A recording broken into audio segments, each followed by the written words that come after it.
Sahana Bhavatu Sahano Bhunaktu Sahaviryankaravavahai Tejasvinavadhitamastu ma vidvishavahai. Om Shanti Shanti.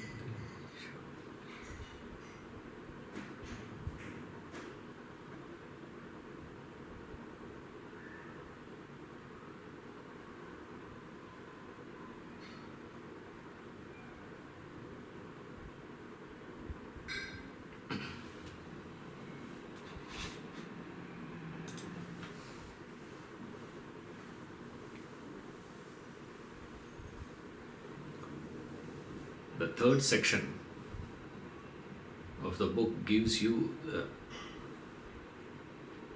essence of Vedanta. Pure philosophy here. Distilled philosophy. There is any message you have from any scripture is only what you will find in this portion. The ideas that you have here is the highest. It's like so far if I have been climbing, smaller peaks, and now we are climbing the Everest. And you can go to the Everest peak, just place your flag, quickly come back. You can't stay there for long. Same way, these ideas are so high, so subtle, very difficult to stay with it. However, we'll try our best to see how much we can manage. So in this first, he starts off with what is the use and abuse of religion. How we are supposed to be using religion and how we are abusing religion. In the name of religion, what you are supposed to do, and in the name of religion, what you are doing wrong, where we are going wrong. So that's the first idea he takes up. And then he moves on to the crux of philosophy. Starts from the next chapter, the law of causation. So first one is just a basis. Now why he is setting this base is, you need to ask this question, why do you have to study this essence of Vedanta? Okay, you are going to study this part C, section 3 of the book. Now why should you study that?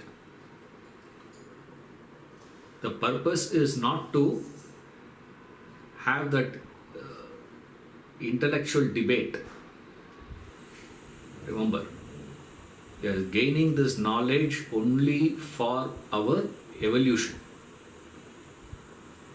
All the subtle ideas, fine thoughts would be entertained only because it aids in our spiritual edification.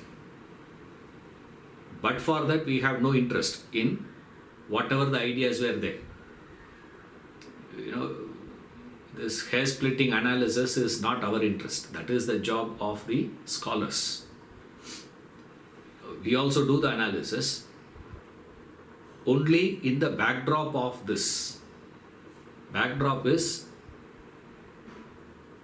evolution, growth, development. That is why first he restates that idea, re-establishes that, the goal, the purpose of the entire study of essence of Vedanta. What is it, sir? Use and abuse of religion is the topic. There, first thing he gives is the individual diagnosis and treatment. How you should go about it, to which he gives a fundamental idea, the steps. What are you supposed to do if you are interested in this? It is religion, as most of us believe, is not a social phenomenon. It's not a cultural aspect. That is not the job of religion. Religion has only one role to play, that is to address the individual who is interested in his development, in his growth. Suppose a person says, I am not interested in my growth, development, evolution, there is no religion for him. So that's why I keep telling people, whenever they say, I'm spiritual, I'm not religious, I say you are 50% correct. Why? Because you are not interested in evolution. Now, what is the meaning of evolution? What's the meaning of that developed individual? There is a development. Physically, you develop, isn't it? Psychologically, you develop. You do grow psychologically. You do grow physically. Physical growth happens, automated. If you are alive for 1 year, you have grown 1 year. 1 year older you are, wherever you start. It can be from 15 to 16 or 61 to 62. It could be anything. It is just a question of you to be alive. That's it. You can be in coma also, and if you live in coma for 1 year, you have next birthday has come for you, right? And people around you will keep a cake and cut, and they eat. You see, so that is physical, automated. Psychologically also you grow, right? Now, we need to discuss here about what is the meaning of spiritually you are growing.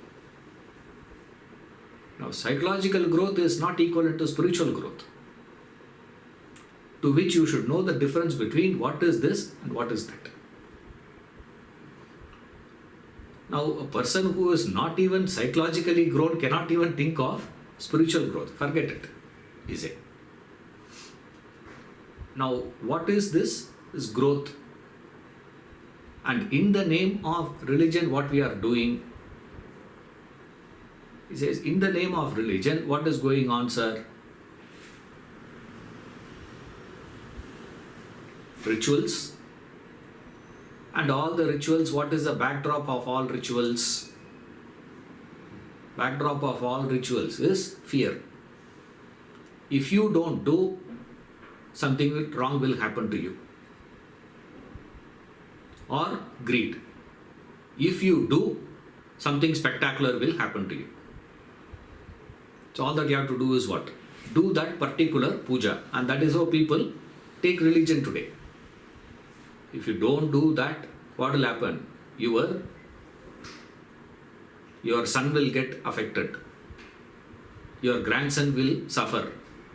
Then we say, ayyo, at least for that let me do. I don't want my grandson to suffer, great grandson to suffer. Therefore, let me continue doing it. Fear driven. Or greed driven. What is it? A little bit you do, and you get huge returns.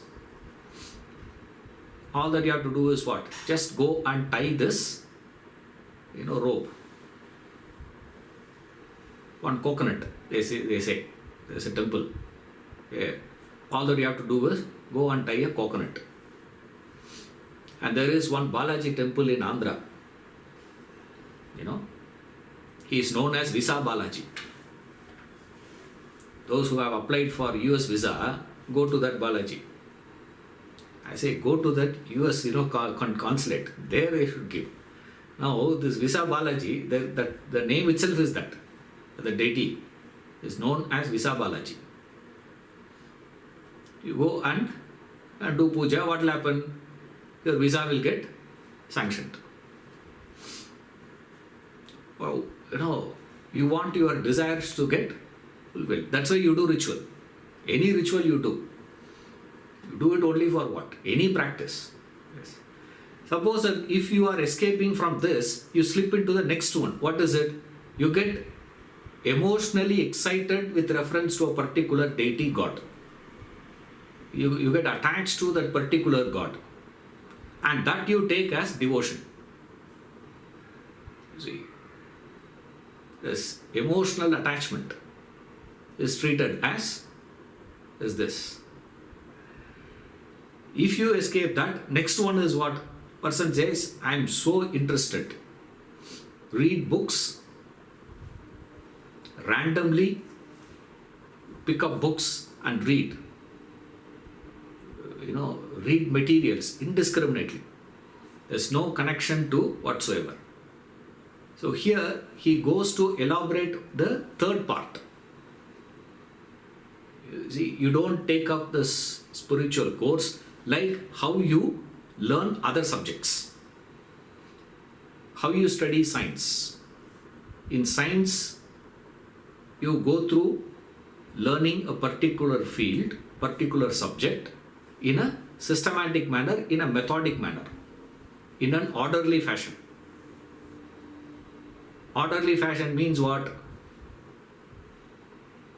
First you have to study 1, 2, 3. And then you have to study addition, subtraction, multiplication, and then basic algebra. Then there is a gradual study you go through. The subject studied in that fashion. Randomly you don't study. Random means what? Suddenly you pick up vectors and study. Next day you study integral calculus, and then you study 1, 2, 3. And then suddenly you study ABCD. This is called a random study, where there is no sequence, a proper sequence. Sequence first, second, third, fourth, fifth. Every standard grows gradually. There is a systematic approach. So here, when it comes to spiritual study of anything to do with religion, you do random. We don't understand what is the hierarchy here. How you should give importance to the texts. Which text to be studied first, which text to be studied second. Nothing. It's a popular text. It is a well-known author. Millions of copies sold. Therefore, what you do? Buy the book and read. Buy the book. I'm not saying you should not read all those, well-known authors, please. But no systematic approach. And not to talk about, is your spiritual effort got anything to do with your personality? You take up to spiritual disciplines, you go to religious places. Why? Because of what? Is what he is giving here. Contrast to that is to work in a disciplined, systematic manner, work towards your evolution. Helping others to evolve is very easy. See, a lot of people study. I wanted to study for what? Because my grandson is asking me questions. I should answer them. Because you can't accept the fact that you don't know. Tell your grandson, no, I don't know. You can't accept the fact. Therefore, what you do? You come and ask, what is the significance of breaking a coconut in the temple? What is Ganesha?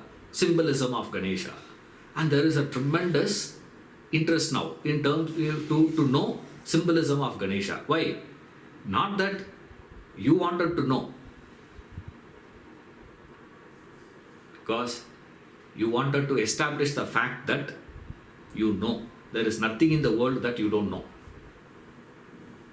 Now suddenly the grandson comes and asks, or the granddaughter asks. So you learn for what? Not for your understanding to grow.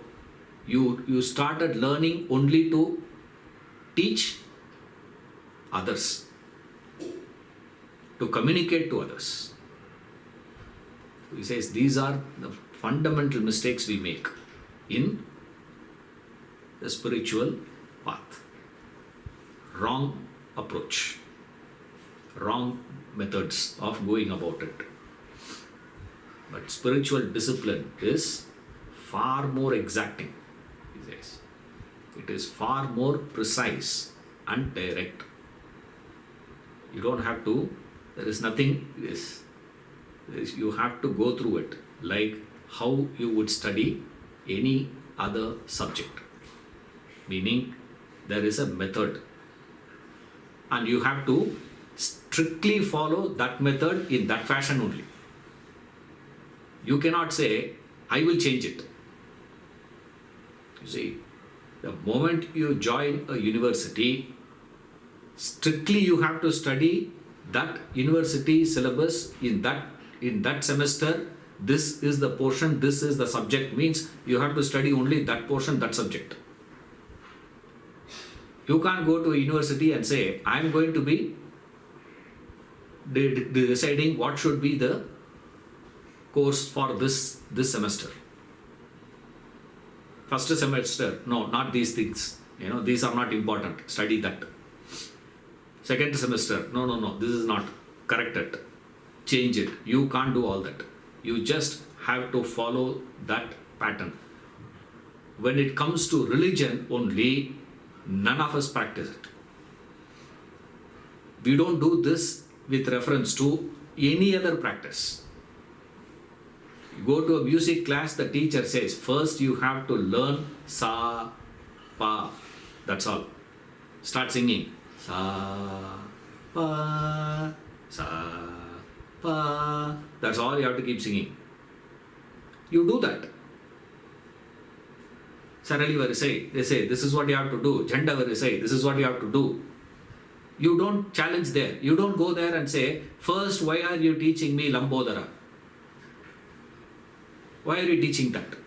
Change. I like Chakkani Raja. Teach me Chakkani Raja. You don't say that. But when it comes to religion only, we say what? Nothing, sir. We will take to these practices. That is what he means by this is far more exacting than your music class, than your mathematics, than your any other subject.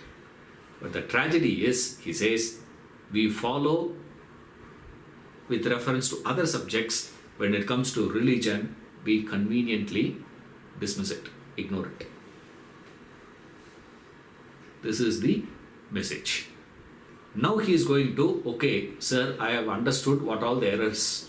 These are all the errors that we make. Now, you tell me, where should I begin? What should I do? First thing first. Right. The last thing last.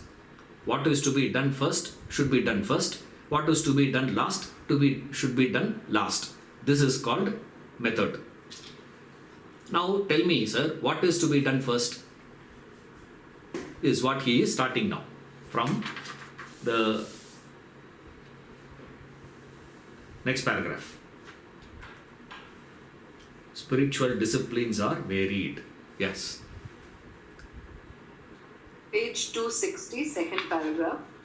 Spiritual disciplines are varied. The fundamental requirement, though, is to choose the aspect of training compatible to one's person. Every individual has a distinct constitution. The inner nature differs from person to person. One's own inner constitution is known as Swadharma, and a constitution of an alien nature is Paradharma. You must make sure you choose your spiritual discipline in accordance with your Swadharma and not Paradharma. This applies even in the material field. You must select a career which conforms to your basic nature and temperament. If your inner nature is inclined towards mathematics, you should choose your study and career in mathematics. Or it could be music, sport, any other field. Thus, basing your career on your inherent nature, you would meet with success and progress in your chosen field. The same rule holds good in the spiritual realm as well.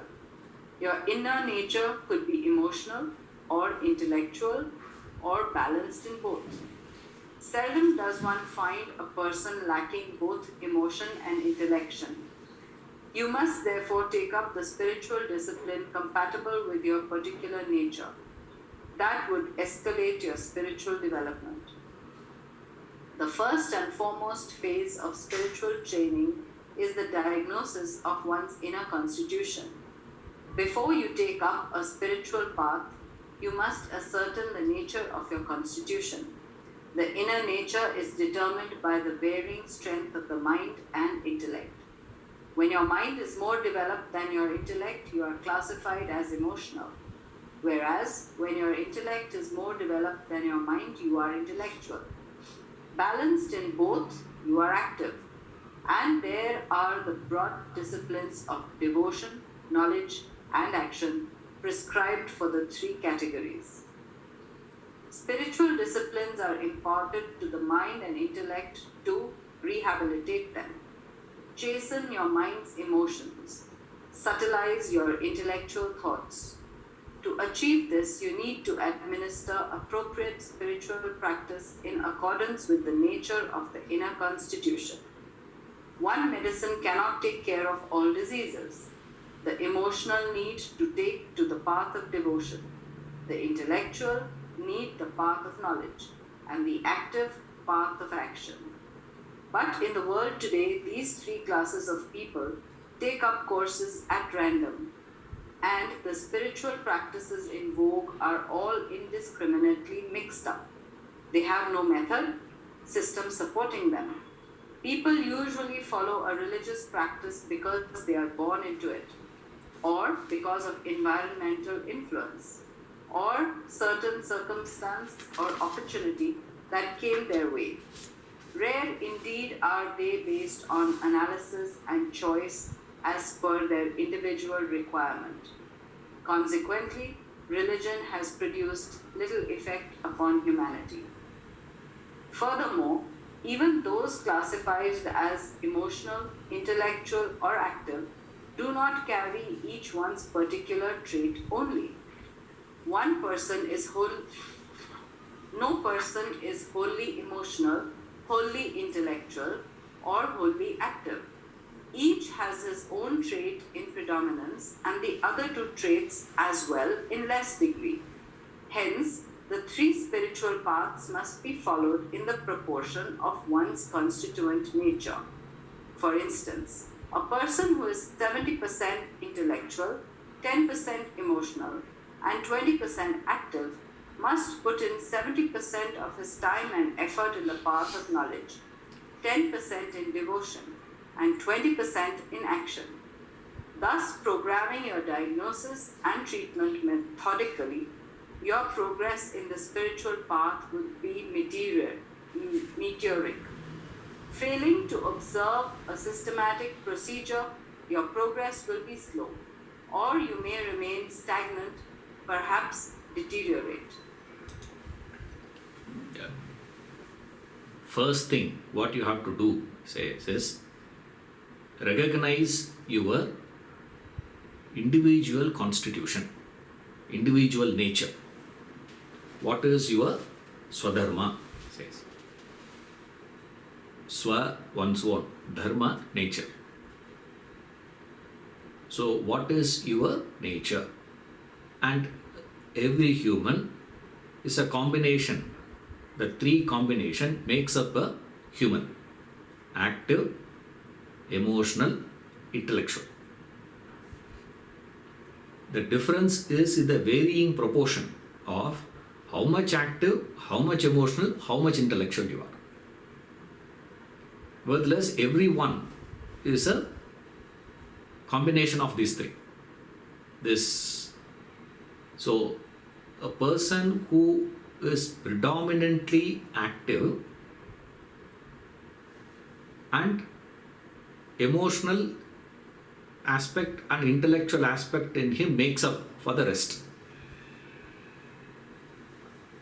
An emotional person, when we say, it means he is predominantly emotional, and active and intellectual makes up for the rest. Similar is the case when we say intellectual. So anytime we say an active person, what you need to understand is he is predominantly active. Now, what is the meaning of predominantly active? Means there's a general tendency in a person to be in action. In any situation, in any environment, the primary focus is on action. He is known as an active person. Predominantly active. Understood that is. So we don't have to keep repeating it every time. So every time we say active, you have to add that word, predominant. Predominantly active. Emotional, when we say predominantly emotional. Intellectual, predominantly intellectual. Because no one is 100% active, 100% emotional, 100% intellectual. You see. So wherever he goes, this is an active person. Who is an emotional person then? In any environment, in any situation, his focus is on the feeling part. You see. Now, I made a mistake. You want to scold me. But why are you shouting? Say softly, no? What is it now? That's called emotional. That is an emotional personality. Emotionally looking at that situation. What is it? You do it, but do it in this fashion. What is the fashion? Emotion is the base. Speak soft is the emotion is the base there. So such a person is this. Intellectual means a person who will look at the rational side of any situation. Wherever you go, whatever you do, you look at the rational aspect. The emotional one is active, emotional, intellectual. Now we ask the question, sir, how am I to know what is my proportion? One way of knowing that is by trial and error. Approximation. You just say, must be that. Second one is to go about it in a systematic manner. What is that? It says there are three. There is active, emotional, this. First you need to understand what is active means. Active person means the moment he wakes up, first thing in the morning, he wakes up, straight away what comes? He starts thinking. Thinking straight away starts with to-do list. What all I should do. What I have to do today. This is there, that is there, this is there, this is there. See, he is engaging his thinking, but his thinking is engaged in the direction of action. Similarly, an emotional person will do what? The whole days, all his interactions, perceptions, everything will be monitored through his emotions. All that. Everywhere you go. Like, one person few years back, she said, I like your classes. Why? Because when you speak also, it looks like you are smiling only all the time. I said, not the case, because whenever I look at my face in the mirror, it looks like frowning only. I don't know when they, from where she got that idea. She says, you look so smiling. Or frowning also, it doesn't matter. See, either case, what is it? It's only, the manner in which. So there also you go through what? What is where is the focus? An intellectual person will say what? Straight he goes to the rational part of any situation, any experience.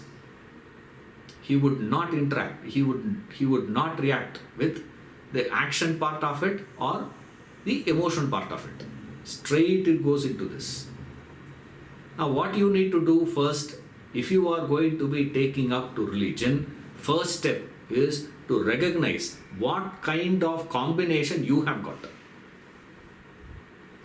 What in that, at least you should know what is predominant in your nature. Are you predominantly active? Are you predominantly emotional? Are you predominantly intellectual? But in this, he says, don't take up one particular experience. It's a powerful one, sir. You don't do that. Don't take, because the mistake we make in this analysis is at times a particular situation or a particular environment would trigger one aspect of your personality to surface. For example, in the class, which will surface? The rational aspect will surface here. But don't take that as don't decide based on this. Like I have given you this example earlier.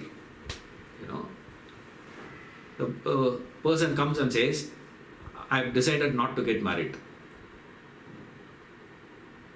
This boy, I have decided not to get married. I said, okay. Then he was just looking at me blank. What do you say? I said, you have already decided. What am I to say? I can't understand, first of all, why are you telling me this? You should tell your parents that you have decided you are not going to get married. No, please tell me. Is my decision correct? I said, I don't know about all that, but what are you doing? No, I keep studying, I keep reading. I said, who are you reading? What are you reading? He gave few books. I said, you are reading all these people who are not married. And they will talk about what? I said, you go to this, spiritual discourses and lectures. If at all there is any jokes, you would find straight away 80% of the jokes will be on couples, marriage jokes only. Why? You see, now you keep hearing mocking, marriage all the time. Automatically, what will happen to you? You will also start believing in, okay, so if I have to be spiritual means I should not get married. How you got it? Because you have been reading that. Now you keep reading this. A momentary surface, certain qualities, certain thoughts, certain aspect of your personality will surface in that powerful environment or a strong experience.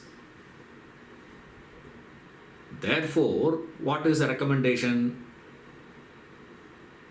Vedanta recommends the other way around. It says, if you are interested to grow spiritual, first you got to investigate and find out what is your individual proportion.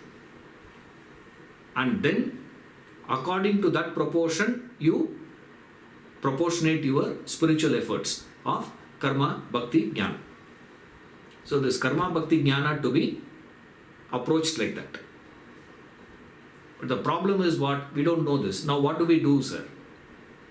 This is where the recommendation given to us is try to minimize your activities.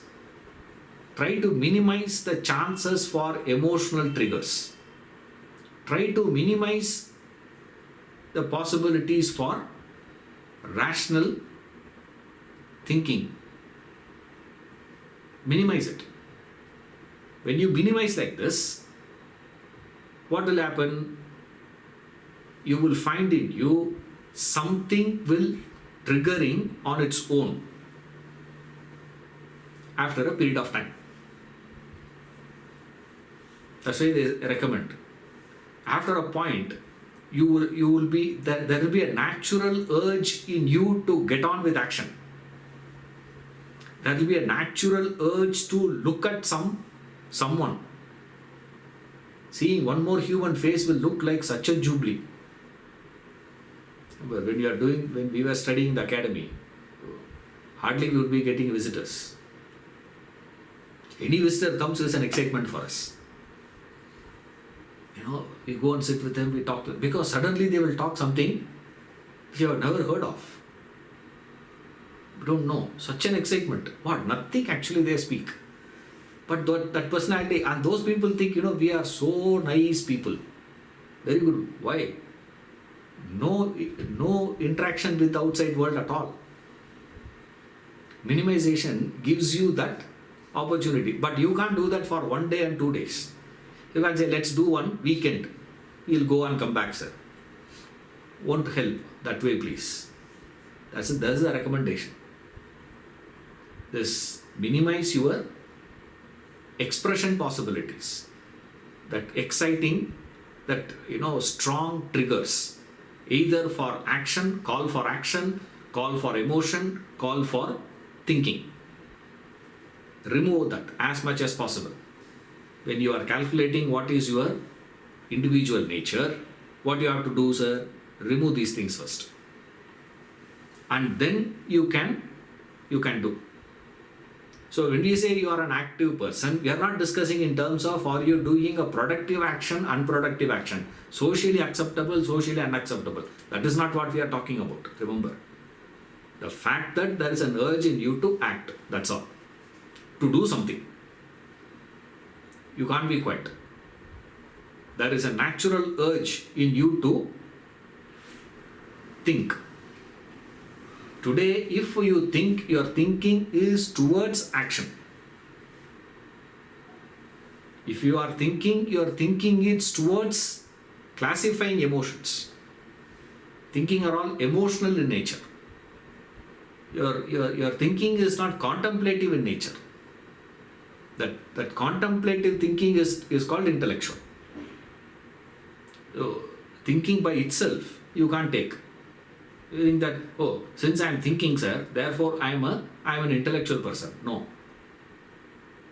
Your thinking is driving towards what?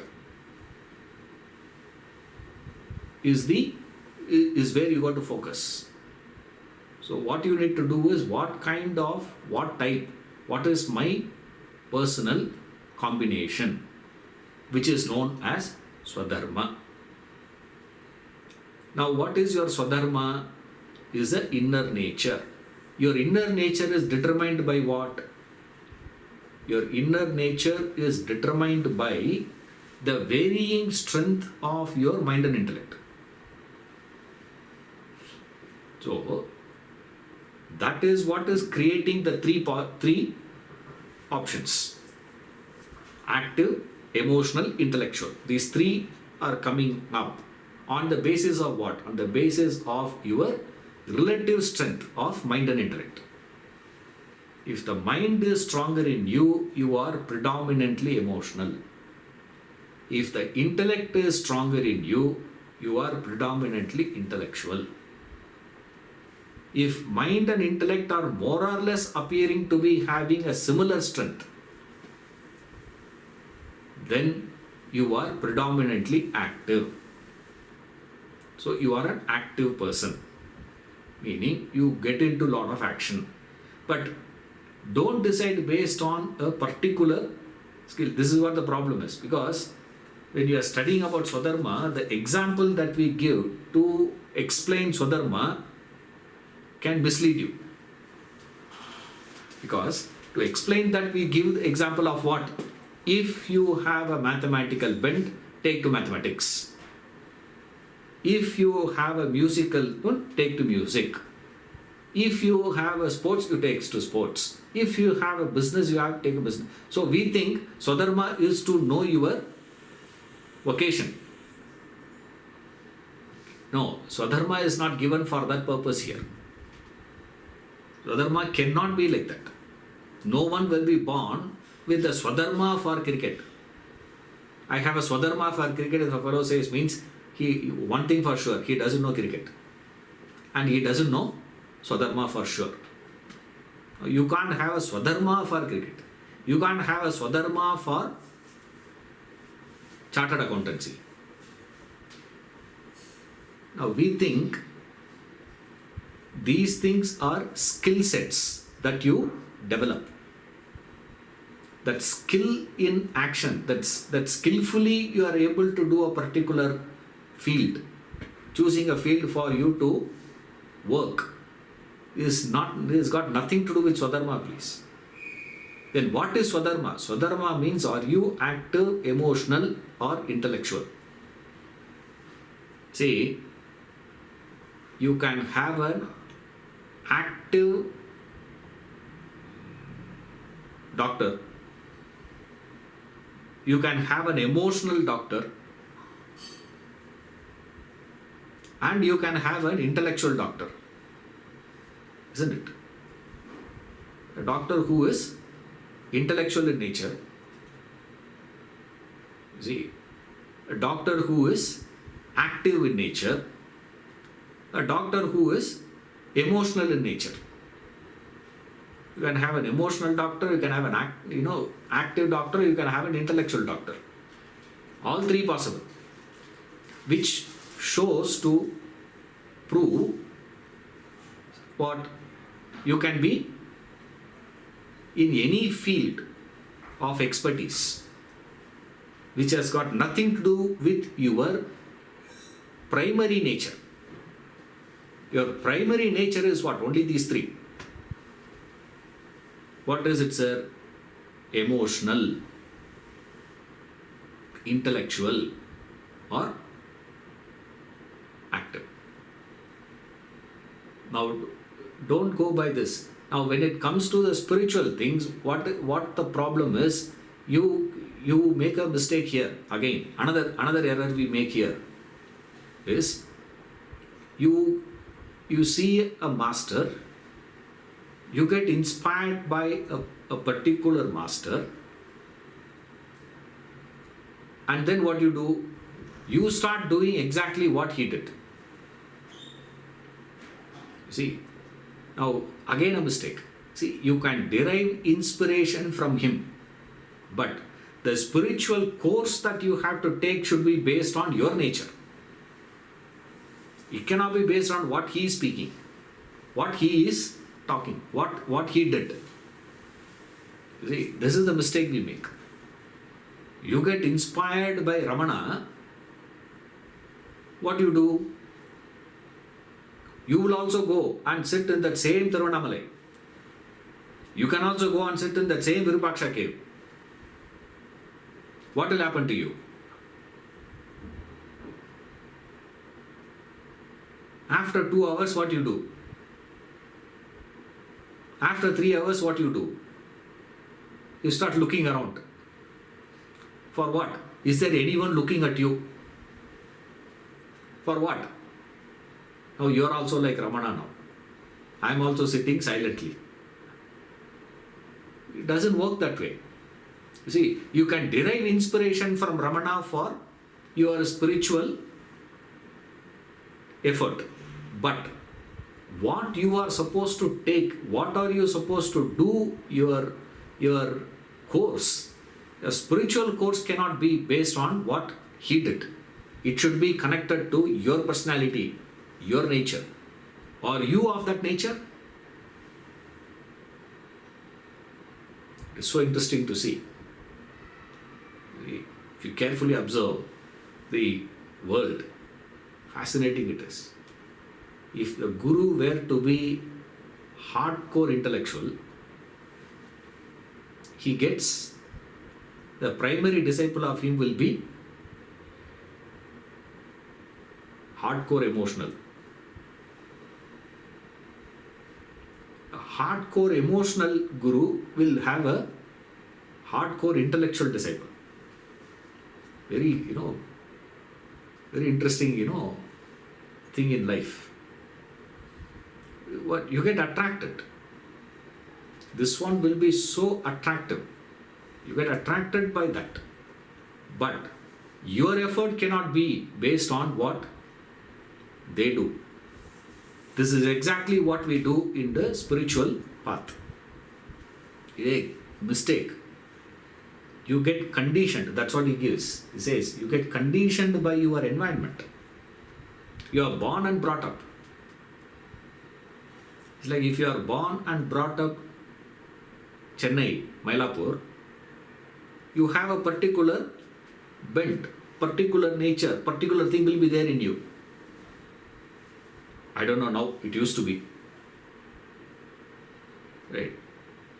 If you are born and brought up in this, see, if you are born and brought up in Mysore, you have one nature. You are born and brought up in Bangalore, you have a nature.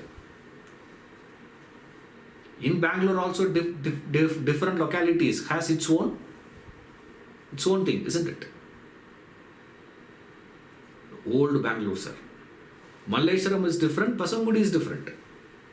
Culturally, say, both are very cultural place, sir. But my Malleshwaram is totally different. Basavadi is totally different. Now, you take to spiritual path based on what? Based on that immediate environment around you. Or a strong personality, a powerful personality, an inspiring personality. Says no, that will create an imbalance. No growth will happen. So then what you have to do now? It says your primary obligation of a spiritual student is to investigate and find out what is my thing. So how you have to do? Don't try trial and error method. 1. 2. Try to minimize your activities, or at least try to look at situations and activities where there is minimum. 3. Take up varied situations and experiences. Don't go through a similar situations. Take up to varied situations. Like you enter a temple, you can have any type of reaction in that. That's why the temples are so interesting. You can go to a temple. You see, we are not talking about a fellow asking, is it marble or granite? We are not discussing about that person. Okay. We are discussing about a person who is interested in spiritual, and then he goes. With the idea of growth when he goes. Where is his focus? What type of that? What is the reaction, sir? Of course, that also will show what is your real nature. Are you qualified for that also? We will know. But it is so interesting to see when you enter a temple, what strikes you first. You see, will show what is your nature. You see, you go to a temple, you say, "Pah, what a fantastic architecture." That means what? It has got nothing to do with spiritual. You have not understood what is that place is meant for. You see, which means you are disconnected to that space. Imagine, if I give a gross example, you will understand it.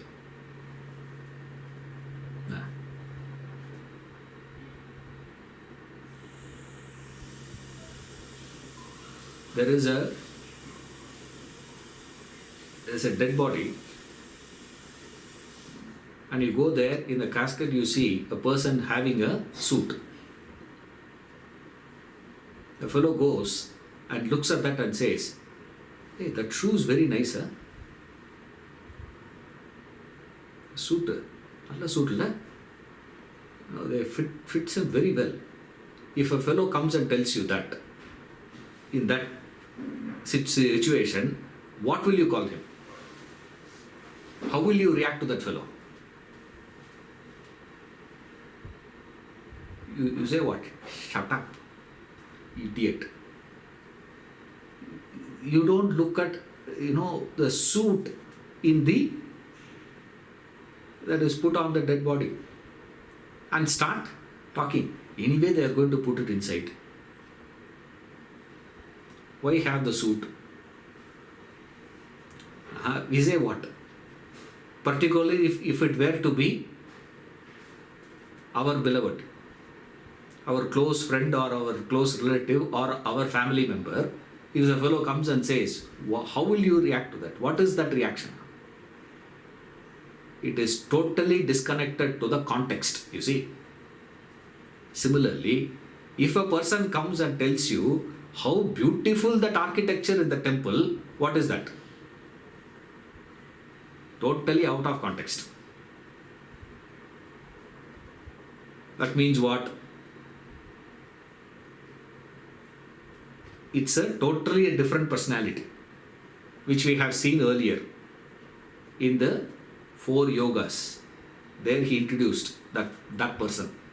What does it say? Indolent. Tamasik. He is not fit for any course. By now, when you are coming to section 3, understood this, you have moved out of that space. You react to situation according to the context. You don't react and respond to a situation without understanding the context of it. That reactions and responses can be within the frame of the context. 3 possibilities are there: active, emotional, intellectual. Remember this.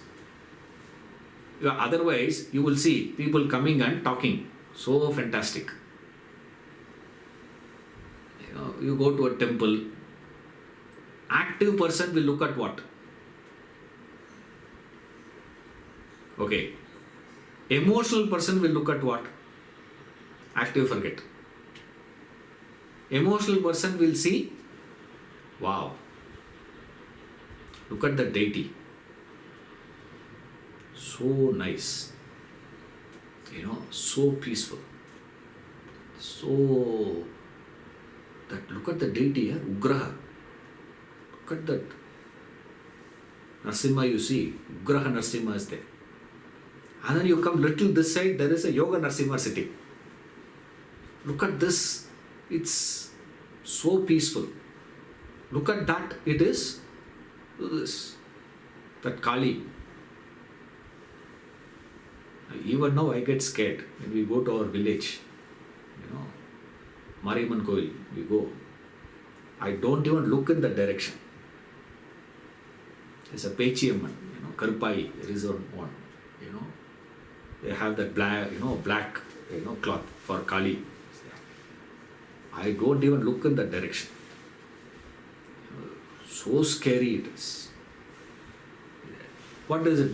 Emotional response. I'm not saying it should be always good only. It could be even that. Either case, what is it, sir? Emotion.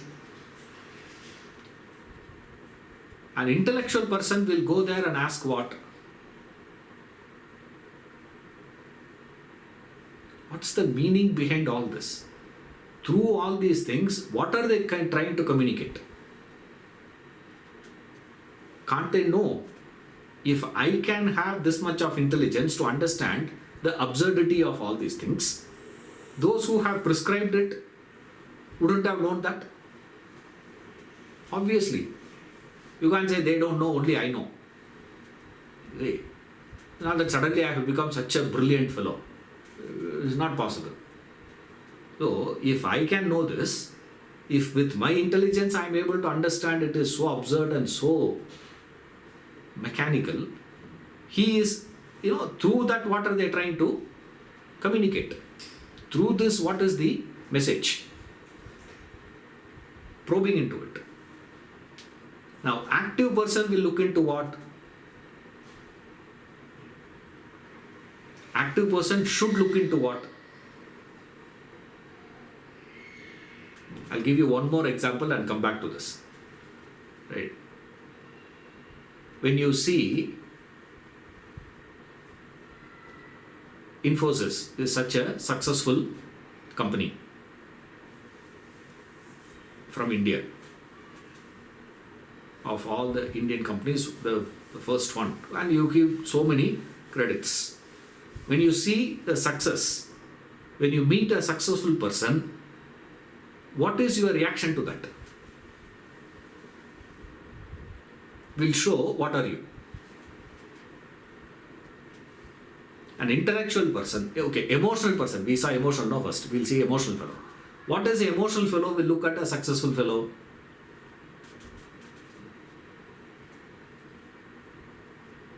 When you see Narayan Murthy, if I also would have had a wife like Sudha Murthy,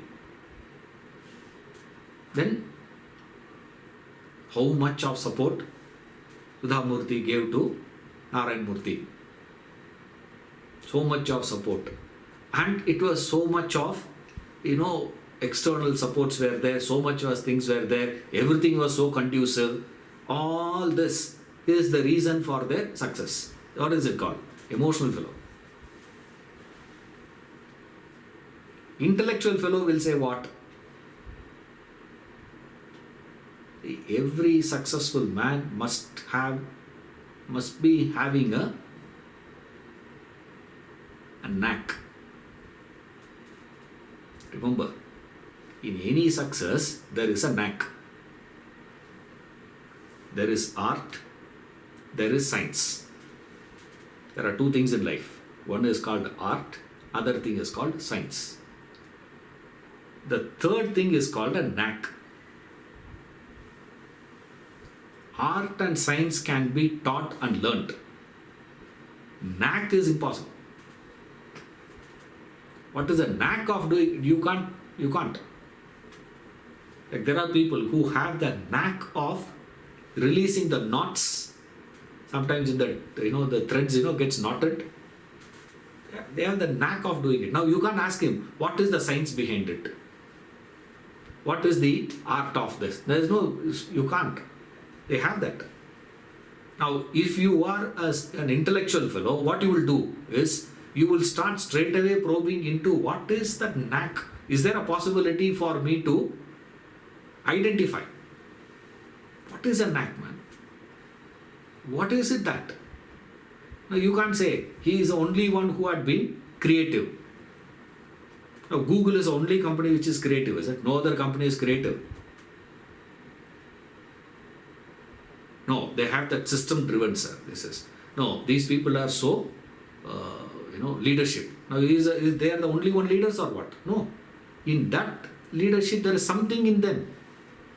What is it? What is it? What he will probe into those facets and try to extract, try to learn, try to emulate, try to imbibe, try to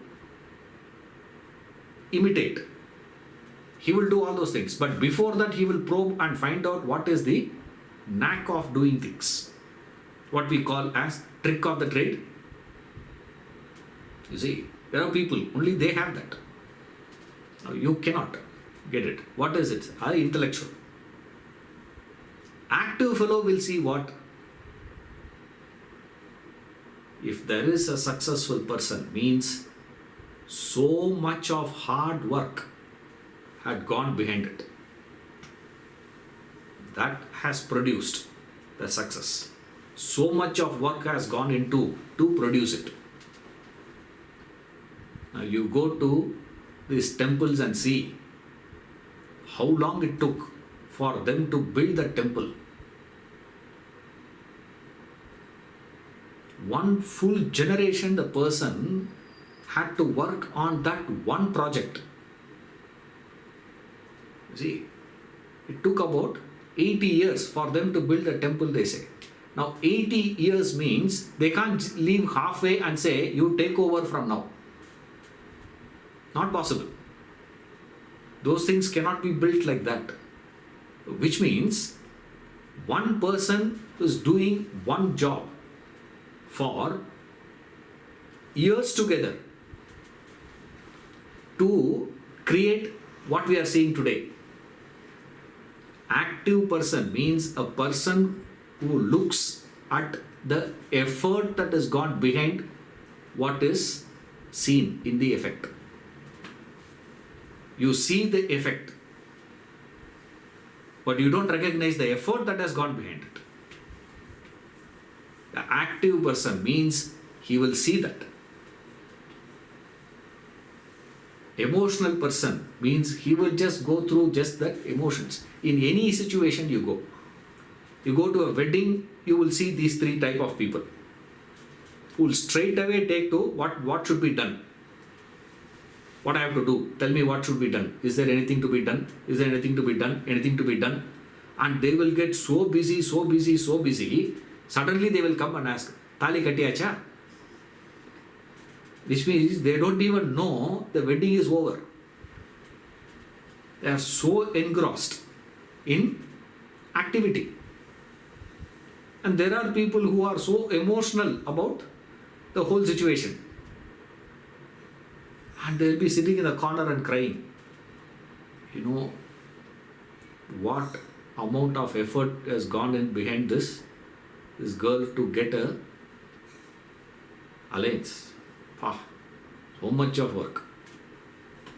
This in 80s. In 2021-22, it is boys' parents will be sitting and crying. You know how much of effort has gone into get a girl for this fellow? My God. This is so this one. And my life's thing is settled now. What is it? I have seen the marriage. Now I am ready to die. You say, that's all. You say. This is emotional one. Now intellectual fellow will go there and do what?